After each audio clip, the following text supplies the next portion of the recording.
അത്ഭുതങ്ങൾ തീർന്നിട്ടില്ല, അടയാളങ്ങൾ തീർന്നിട്ടില്ല കാലത്തിൽ ഈ ലോകത്തിൽ. യേശുവേ നന്ദി, യേശുവേ സ്തുതി. എൻ്റെ പേര് സൗമ്യ, ഞാൻ പെരുമ്പെന്നാണ് നിന്നാണ് വരുന്നത്. എൻ്റെ ഭർത്താവിന് വേണ്ടിയിട്ടായിരുന്നു സാക്ഷ്യം. 2020 തൊട്ട് ഭർത്താവിന് ഡിപ്രഷൻ്റെ പ്രശ്നം ഉണ്ടായിരുന്നു. അപ്പോൾ അതിൻ്റെ ഭാഗമായിട്ട് ആൾ വീട്ടിൽ നിന്ന് പുറത്തിറങ്ങില്ല, പണിക്ക് പോയില്ല, അങ്ങനെയൊക്കെ ആയിരുന്നു.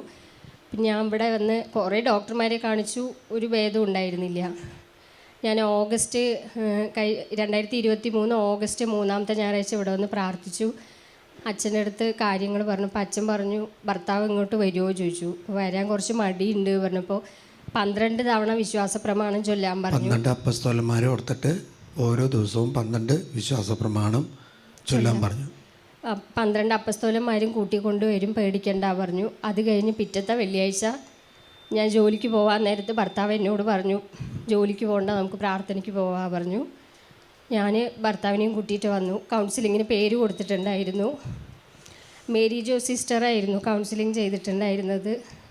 സിസ്റ്റർ കൗൺസിലിംഗ് ചെയ്യുന്ന സമയത്ത് ഭർത്താവിനോട് ചോദിച്ചു, കർത്താവ് നിന്നെ തൊട്ടിട്ടുണ്ട്, എന്തെങ്കിലും അനുഭവപ്പെട്ടോ ചോദിച്ചു.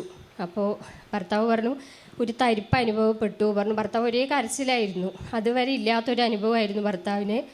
ഞാൻ ഇവിടെ ഇരുന്ന് പ്രാർത്ഥിക്കുമ്പോഴൊക്കെ ദൈവത്തോട് പറയുന്നുണ്ടായിരുന്നു എന്തെങ്കിലും ഒരു അടയാളം കൊടുക്കണം കർത്താവേന്ന്. അച്ഛൻ ഇവിടെ ഇരുന്ന് വിളിച്ച് പറയുന്നുണ്ടായിരുന്നു തലവേദനയ്ക്ക് ഭാരമുള്ളൊരു വ്യക്തിയെ കർത്താവ് സുഖപ്പെടുത്തണമെന്ന്. ഭർത്താവ് വീട്ടിൽ പോയിട്ടാണ് അത് പറഞ്ഞത്. അച്ഛൻ പറഞ്ഞത് എന്നെ തന്നെയായിരുന്നു. ഭർത്താവ് എന്ത് ചെയ്യുന്നത്? ഡ്രൈവറാണ്. ചേട്ടനൊരു കുഴപ്പമുണ്ട്. കാരണം വണ്ടി ഓടിച്ചു വരുമ്പോൾ എന്തോ സാധനം വന്ന് മുമ്പിൽ നിൽക്കുന്നതായിട്ട് തോന്നും. അപ്പോൾ വണ്ടി ഓടിക്കാൻ പറ്റില്ല. അങ്ങനെ വണ്ടി ഓടിക്കൽ നിർത്തി അല്ലേ? അതെ. അങ്ങനെ നിർത്തിയിട്ട് വീട്ടിൽ ഭക്ഷണം വയ്ക്കാൻ സാമ്പത്തികമായിട്ട് ഞെരുക്കായി. അങ്ങനെ വന്നപ്പോഴാണ് ചേച്ചി ഇവിടെ വന്ന് പ്രാർത്ഥിക്കുന്നത്.